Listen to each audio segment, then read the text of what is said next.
যতদিন দেহ সুস্থ আছে ততদিন দেহের প্রতি কত যত্ন। এ দেহ আপন জ্ঞানে যত্ন করো রাত্রি দিনে, বসন ভূষণ কত বেশ, কত অলঙ্কার পরিধান করছো, কত কত সময় নিচ্ছ, কত সময় দিচ্ছ।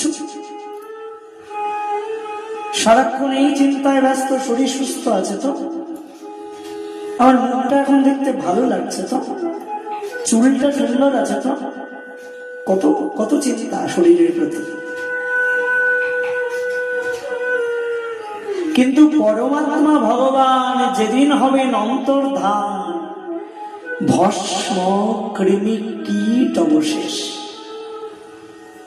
কিন্তু যে শরীরে এত যত্ন নিচ্ছ, সেই শরীর থেকে একবার যদি পরমাত্মা ভগবান যিনি আত্মারূপে অবস্থান করছেন, তিনি যদি একবার এই নশ্বর দেহটা থেকে বেরিয়ে যান, ব্যাস তখন এই দেহের যত্ন আর কেউ করবে না। তখন অবশিষ্ট কি থাকবে? যদি দেহটাকে পুড়িয়ে ফেলা হয় তবে তবে পুড়ে ছাই হয়ে যাবে, সেই ছাই ভস্মটাই থাকবে অবশিষ্ট। আর যদি তা না করা হয় তবে দেহে পোকা ধরে যাবে, কৃমি কীট সব এসে বাসা বাঁধবে। তখন কোথায় যাবে তোমার এত যত্ন? কোথায় যাবে এত বেশভূষা? তো এসব আসলে সব মিথ্যা, জানো। দেহের যত্ন করো, অসুবিধা না নাই, দেহের যত্নও করতে হবে, কারণ এই দেহ দিয়েই কৃষ্ণ ভজন হবে। তবে তাই বলে এই দেহকে নিয়ে শুধুমাত্র মেতে থাকলে চলবে না। দেহকে সাজাবো, দেহকে সুন্দর রাখবো, কিন্তু কেন সাজাবো জানো? কৃষ্ণ ভজন করব বলে। ভজন করব তাই দেহকে সাজাবো। এমন নয় যে দেহকে সাজিয়ে অমন করে